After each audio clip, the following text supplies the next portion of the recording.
அன்பான இனிய உறவுகளுக்கு வணக்கங்க. மகாநதியில் 2025 நிறைவில் இனிதே இனிமையாக 2 பேரும் இணைந்தே, அதாவது நம்ம தலைவனும் தலைவியும் சேர்ந்து ஒரு விஷயத்தை நல்லபடியாக நடத்துகிறாங்க. 2 பேரையும் சந்தோஷமாக காமிச்சு இந்த வருடத்தை நிறைவு பண்ணியிருந்தாங்க நம்ம மகாநதி டீமு. பார்க்கவே ரொம்ப மனசுக்கு சந்தோஷமாக இருந்துச்சு. அட ஆமாங்க, நம்ம சிந்து வந்து காப்பாற்றிட்டாங்க அப்படிங்கிற தகவல் தெரிஞ்சு வீட்டுக்கு போகிறாங்க. போயிட்டு எங்கள் பாட்டிக்கு நீ வேலை பார்க்கணும் அப்படின்னு வேலையை போட்டு கொடுக்குறாங்க. நம்ம ஏற்கனவே நம்ம ரிவ்யூவில் சொல்லிட்டோம், கிருஷ்ணாவுக்கும் வேலை போட்டு கொடுக்குறதாகவும் இந்த பொண்ணுக்கும் வேலை போட்டு கொடுக்குறதுன்ட்டு. அவங்க அப்படியே ஓடி வந்து அண்ணா அப்படியே கையை பிடிச்சி நன்றி சொல்கிறாங்க. ரொம்பவே சந்தோஷமாக இருந்துச்சுங்க. ஏன்னா அவர் அக்கா வீட்டுக்கார் இல்லையா, மாமா அப்படின்றா ரொம்ப காண்டாக இருக்கும் நம்ம வீக்கா ஃபேன்ஸுக்கு. ஏன்னா மாமான்னு கூப்பிடுறது வந்து யமுனாவுக்கும் நர்மதாவுக்கும் மட்டும்தான், வேறு யாருக்கும் இல்லையா. இந்த பிள்ளை பாட்டுக்கு மாமான்னு சொல்லி ஏதாவது பிரச்சனை வரப்போகிறதில்ல. நம்ம தலைவன் வந்து சூரியன் மாதிரி 1000 கை வச்சு வந்து தடுத்தாலும் மயக்குனாலும் மயங்காதவர். காவேரிக்கு மட்டும்தான் தலைவனுங்குவார், அதனால் பயம் இல்லை. ஆனாலும் அந்த பிள்ளை அண்ணான்னு சொன்னது உண்மையிலேயே சந்தோஷமாக இருந்துச்சு. உங்களுக்கெல்லாம் அப்படி இருந்துச்சுன்னா கமெண்ட்ஸில் சொல்லுங்கள் ஃப்ரெண்ட்ஸ். ஐயனார் துணையில் நம்ம நிலா அண்ணா அண்ணா அப்படிங்க பார்த்தீங்களா, சேரனை அந்த மாதிரி தான் இப்போ அண்ணான்னுச்சு. ரொம்பவே சந்தோஷமாக இருக்குது. ஆனால் ஒன்று மனசுக்கு ஒரு நெருடலாக இருக்குது. அதாவது கிருஷ்ணா கிட்ட மன்னிப்பு கேட்குறாங்க பார்த்தீங்களா, வாக்கிங் போயில மன்னிப்பு கேட்குறதுக்கு வேலையே இல்லைங்க. என்ன பொறுத்த வரைக்கும் ஒருத்தவங்களோட சொல்லிக்கலாம் நிறைய பேர், மன்னிப்பு கேட்டது நல்லா இருந்துச்சு, விஜய் மன்னிப்பு கேட்டது. ஏங்க மன்னிப்பு கேட்கணும்? அவர் அப்படி என்ன பண்ணிட்டாரு? அன்பு வேணால் மன்னிப்பு கேட்கலாம், ஏன்னா அவர் தான் தாறுமாறுன்னு பேசினார் வச்சார். ஏன் காவேரியோட மன்னிப்பு கேட்கலாம், போய் அடித்தாங்க வச்சாங்க. ஆனால் நம்ம தலைவர் என்னங்க பண்ணார்? ஒரு நம்ம வீட்டு பொண்ணு இவன் வந்து அதாவது ஒரு எனிமி லிஸ்ட்டில் இருக்கிறான், பங்கு கேட்டு யார் என்னன்னே தெரியாது ஒருத்தன், அதுவும் முரடனாக தான் காட்சி கொடுத்தாங்க. இன்றைக்கி வேணால் கிருஷ்ணர் வந்து நல்ல பையனாகவும் ஒரு அடக்கமானவனும் ஒரு சாந்தமாக காமிக்கிறாங்க. ஆனால் ஆரம்பத்தில் ஓய் ஓய் அப்படியே கஞ்சி போட்ட சட்டை மாதிரி மிடுக்காத்தானங்க இருந்தார். அப்படி இருக்கையில் தூரத்தில் வந்து பார்க்கையில் தொட்டு பேசினா நம்ம வீட்டு பொண்ணை உரிமையுள்ள, அதாவது உறுத்தான் நினைக்கிற ஒரு மனுஷன் தான் வீட்டு பொண்ணு இன்னொரு ஆம்பளை பிள்ளை தொட்டால் கண்டிக்க தான் செய்வாங்க. அவரும் நார்மலாக கண்டிச்சார், அவ்வளோதான். அதில் ஒன்றும் தப்பு இல்லையே. அதுக்கு போய் மன்னிச்சுக்க, அது எனக்கு என்ன மன்னிப்பு கேட்டது சரியாக தெரியலை, பிடிக்கல. ஆனாலும் மன்னிப்பு கேட்குறாரு, ஓகே மன்னிப்பு கேட்டாச்சு. அதுக்கப்புறம் பரவாயில்ல அப்படிங்கிறாங்க. கிருஷ்ணாவை ரொம்ப ரொம்ப ரொம்ப நல்லவளாக காமிக்கிறாங்க. ஒரே நைட்டில் ஓவர் இதில் சொல்லுவாங்க இல்லையா, அந்த மாதிரி காமிக்கிறாங்க. அடுத்து எல்லோரும் முன்னாடி கூப்பிட்றாங்க. எல்லாரையும் வச்சு சபையில் வச்சு கிருஷ்ணா மேலே எந்த தப்பும் இல்லை, நர்மதா எல்லாத்தையும் சொல்லிட்டானோன்னு பாட்டியிலேருந்து எல்லாருமே மனசு கொஞ்சம் ஆகுறாங்க. அப்படியே சித்தப்பை அப்படியே பார்க்குறாரு. நான் தான் தப்பாக புரிஞ்சுக்கிட்டேன், ஆனால் தப்பாக புரிஞ்சாலும் இந்த பார்க்குறவங்க தப்பாக நினைப்பாங்கன்னு தான் நான் திட்டிட்டு போனேன். ஆனால் சித்தப்பா தான் இதை வந்து பிரச்சனையை பெருசாக்கிட்டாரு. அவருக்கு வந்து இப்போ என்னென்னா, கிருஷ்ணாவுக்கு நான் என் கம்பெனியில் வேலை போட்டு கொடுக்குறேன் அப்படிங்கிறாங்க. உடனே எங்கள் பாட்டி எல்லாருக்கும் சம்மதம் அப்படிங்கிறாங்க. ஏன்னா இன்றைக்கி என் உசுரை காப்பாற்றி கொடுத்துருக்குறது சிந்து தான், அதனால எனக்கு ஒரு பிரச்சனையும் இல்லை அப்படிங்கிறாங்க.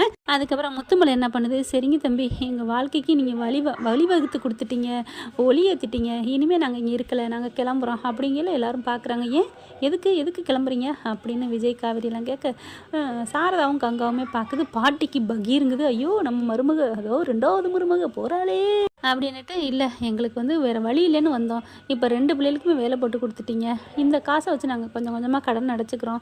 எங்களுக்கு வந்து உங்களை வந்து உறவாக சொல்லித்தான் என் புருஷன் வளர்த்தாரு, அந்த உறவை வந்து நாங்கள் கஷ்டப்படுத்த நினச்சது கடனால் தான் இப்படி பண்ணோம், மற்றபடி வேறு ஒன்றும் இல்லை அப்படிங்கிறாங்க. ஆனால் எனக்கு ஒன்று புரியலைங்க, டவுட்டாகவே இருக்குது. யாருக்காவது இந்த டவுட்டு கிளியர் பண்ணுறீங்களா? என்னன்னு பார்த்தீங்கன்னா, இந்த ஊரில் இன்றைக்கி சொல்கிறாங்க, யாருக்கு பற்றியுமே இந்த ஊரில் எதுவுமே தெரியாது, எங்களுக்கு ஒரு வாழ்க்கை கொடுத்துட்டீங்க அப்படிங்கிறாங்களே. ஆனால் கொடைக்கானலுக்கு வந்தாங்க, அதுக்கப்புறம் பார்த்திங்கன்னா டைரெக்டாக இவங்க இங்கே வந்த கையோட காவேரி வீட்டுக்கு போனாங்க. சரி அதுக்கு தான் வந்துட்டாங்க. அங்கேருந்து இவங்க கிளம்பி வராங்க அவங்கள விட்டுட்டு. ஆனால் விஜயும் காவேரியும் வர்றதுக்குள்ளே இவங்க வந்து முன்னாடி வந்து உட்காந்துருக்காங்க. ஒன்றுமே தெரியாதவங்க எப்படிங்க படக்குன்னு படத்தில் பேய் படத்தில் பக்குன்னு வந்து நிற்கும் பார்த்தீங்களா, அந்த மாதிரி வந்து நின்னாங்களே, அது எப்படிங்க புரியவே இல்லை. ஏதாவது விடை தெரிஞ்சால் ஃபேன்ஸை சொல்லிடுங்க. அடுத்து வாங்க கதைக்கு போவோம். இவங்க வந்து நாங்கள் போகிறோம், வேறு வீடு பார்த்துக்குறோம் அப்படிங்கிற. கல்யாணி பாட்டி என்ன பண்ணுது, இருங்க ஏன் போகிறீங்க அப்படின்னு கேட்டோன்னா, சித்தப்பன் பார்க்குறேன், என்ன மாமியா கிழவி ஏதோ பண்ணுது அப்படின்னு பார்க்க, சாரதாவுமே டவுட்டாக பார்க்குது. ஏன் போகிறீங்க, இருங்க அப்படிங்கிறாங்க. என் பேத்திக்கு வளகாப்பு வச்சுருக்கேன்ல அப்படிங்கிறாங்க. வளகாப்பு வரைக்குமா அப்படிங்கிற பார்க்குறாங்க. வளகாப்புக்கு எங்களை இன்வைட் பண்ணுறீங்களா அப்படிங்கிற மாதிரி சிந்து கேட்குது. ஆமாம், என் வீட்டில் என்னை பார்த்துக்க போகிறேன், உனக்கு நாங்கள் வாய்ப்பு வைக்க மாட்டோமா என்ன அப்படின்னு சொன்னோன்னே சரி சந்தோஷம் அப்படிங்கிறாங்க. அப்போ வளகாப்பு முடிஞ்சு நாங்கள் வேறு வீடு பார்த்துட்டு போகிறோம் அப்படிங்கிற தாத்தாவும் பாட்டியும் பேசிக்கிறாங்க குசு குசுன்னு. அதுக்கப்புறம் 2 பேரும் விஜய் கூப்பிட்டு வச்சு காவேரி கூப்பிட்டு வச்சு பேசுகிறாங்க. ஓகே தாத்தா, உங்களுக்கு சம்மதம்னு எனக்கும் ஓகே அப்படிங்கிறாங்க. அடுத்து பார்த்து இங்கே பாருங்கள், அந்த வீடு சும்மா தான் இருக்குது, நீங்கள் வந்து சும்மாலாம் இருக்க வேணாம், வாடகை கொடுத்துட்டு இருந்துக்கோங்க, உங்களுக்கு எப்போ வசதி வருதோ வேறு வீடு பார்த்து போகலாம், அது வரைக்கும் நீங்கள் அங்கே இருந்துக்கோங்க, எங்களுக்கும் பக்கத்தில் ஒரு துணை இருந்தால் நல்லது தானே, உங்களை பார்க்கையில் நல்லவங்க மாதிரி தெரியுது, என் உயிரை காப்பாற்றிருக்கா உங்கள் புள்ள, என்ன சொல்கிறீங்க அப்படின்னு தாத்தாவும் பாட்டியும் கேட்குறாங்க. முத்துமலர், கிருஷ்ணா, சிந்து 3 பேரும் பார்க்குறாங்க. எல்லாருமே அப்படி பார்க்கல. சரிங்கம்மா, நீங்கள் சொன்னால் நாங்கள் என்ன மறுப்பு சொல்ல போகிறோம், எங்களுக்கும் நீங்கள் தெரிஞ்சவங்க இருக்கல, எங்களுக்கு சந்தோஷம்தான் அப்படிங்கிறாங்க. அடுத்து கங்கா, சாரதா, பாட்டி 3 பேரும் சரி பிரச்சனையெல்லாம் முடிஞ்சு போச்சு, இப்போ தான் வீட்டு பிரச்சனைக்கு அவங்க வரலன்னு சொல்லிட்டாங்கல்ல, அவங்க வீட்டு பிரச்சனையும் வேணான்ட்டாங்க, எப்போ என்ன நடக்குதோ நடந்துக்கட்டும், இப்போ எங்கள் பொழப்பு பார்க்குறோம் அப்படிங்கிற மாதிரி முத்துமலர் சொல்லிடுறாங்க. இப்போ சாரதா நாங்கள் எங்கள் வீட்டுக்கு போகிறோம் தம்பி அப்படின்னு விஜயை பார்த்து பேசுகிறாங்க. விஜய் என்ன பண்ணுறாங்க, என்னது போகிறீங்களா, ஏன் அத்தை, கல்யாணி பாட்டி பயங்கரமாக கடுகு மாதிரி வெடிக்குது, என்ன நினச்சிட்ருக்கீங்க, பிரச்சனைன்னு சொன்ன அந்த குடும்பத்தையே நான் இருக்க வச்சுருக்கேன், உங்களை எப்படி நான் போக சொல்லுவேன் அப்படின்னு சொல்ல, இல்லைங்கம்மா அப்படிங்கல, இங்கே பாரு, நீ உண்மையிலே என்ன நீ அம்மான்னு சொன்னீன்னா நீ இந்த வீட்டில் தான் இருக்கணும், இல்லை நான் போய் தான் தீருவேன் அப்படின்னு சொன்னால் நீ போயிட்டு இரு, தாராளமாக போ, அதுக்கப்புறம் எங்களெல்லாம் நீ மறந்துரு அப்படின்னு சொல்ல, அம்மா அப்போல்லாம் இல்லைம்மா அப்படிங்கிறாங்க. காவேரி என்ன சொல்லுது உங்கள் அம்மா, நீ சொல்ல மாட்டியா என்ன அப்படிங்கல, அம்மா ஏம்மா இப்படி, பாட்டி தான் சொல்கிறாங்கள, வளகாப்பு வரைக்கும் இருமா, இங்கே பாரு காவேரி, வளகாப்பு மட்டும் இல்லை, நீங்கள் வருஷம் பூரா இங்கே இருக்கலாம், எங்களுக்குன்னு வேறு யார் இருக்கிறா, நீங்கள் இருந்தால் என்ன அப்படிங்கிறாங்க. கங்கா அப்படி பார்க்குது, இங்கே பாரு வளகாப்புக்கு இங்கே தான் இருக்கிறீங்க அப்படின்னு ஸ்ட்ரிக்டாக சொல்கிறாங்க. அடுத்து வேறு ஒன்றும் பண்ண முடியல, கிருஷ்ணா எல்லாருக்கும் நன்றி சொல்கிறாங்க. எல்லோரும் முன்னாடி கிருஷ்ணா மேலே போட்ட பழியை தீர்த்துடுறாங்க. நர்மதா பாப்பா எல்லோரும் முன்னாடி சொல்லிடுதா அண்ணன் மேலே எந்த தப்பு இல்லைன்னு, அதனால் அவருக்கும் நிம்மதி பெருமிச்சு பார்த்தா ரொம்ப நல்லவராகிறாரு, அவரும் வேலைக்கு கிளம்புறாங்க. இப்போ கங்கா என்ன பண்ணுறாங்க, அடுத்தது அவங்கள்ட்டது விஜயை கூப்பிட்றாங்க. உண்மையை சொல்லுங்கள் விஜய், என் புருஷனுக்கு என்ன ஆச்சு, நீங்களும் பேசுகிறேன்னு சொல்கிறீங்க, அந்த பேசுகிறத என்கிட்ட கொடுத்தா என்ன, நான் என் புருஷன்கிட்ட பேசணும், என்ன கோதாவரி, அன்னைக்கெல்லாம் அவர் ஃபோன் பண்ணையில் பேச மாட்டேன்ட்டீங்க குமரன் ப்ரோட்ட, இப்போ என்ன, இல்லை என் புருஷன்ட்ட நான் பேசணும் அப்படிங்கிறாங்க. சரி அடுத்த வாட்டி பேசல நான் உங்களை பேச சொல்கிறேன் அப்படிங்கிறாங்க. சரின்னு சொல்லிட்டு போயிடுறாங்க. அடுத்து ரூமுக்கு போகிறாரு. காவேரி ஓடி போய் பின்னால் கட்டி பிடிச்சிக்கிறாங்க நம்ம தலைவனை. என்னடா அப்படிங்கல, எப்படி பாஸ் அப்படிங்கல, என்ன எப்படி பாஸ்னா, இல்லை எல்லா பக்கட்டும் மேனேஜ் பண்ணுறீங்களே, அவங்களுக்கு அப்படி பேசுகிறீங்க, கங்காக்காவுக்கு இவங்க பிரச்சனையை தீர்த்து வைக்கிறீங்க, ஒவ்வொருத்தவட்டையும் வேறு லெவல் பாஸ் அப்படிங்கிறாங்க. இது தன்னால் வருதுடா, நான் என்ன பண்ணுறது, எல்லாமே நீ என் பக்கத்தில் இருக்கிறதாண்டி, என் தங்க பொண்டாட்டி அப்படின்னு நெத்தியில் முத்தம் கொடுக்குறாங்க.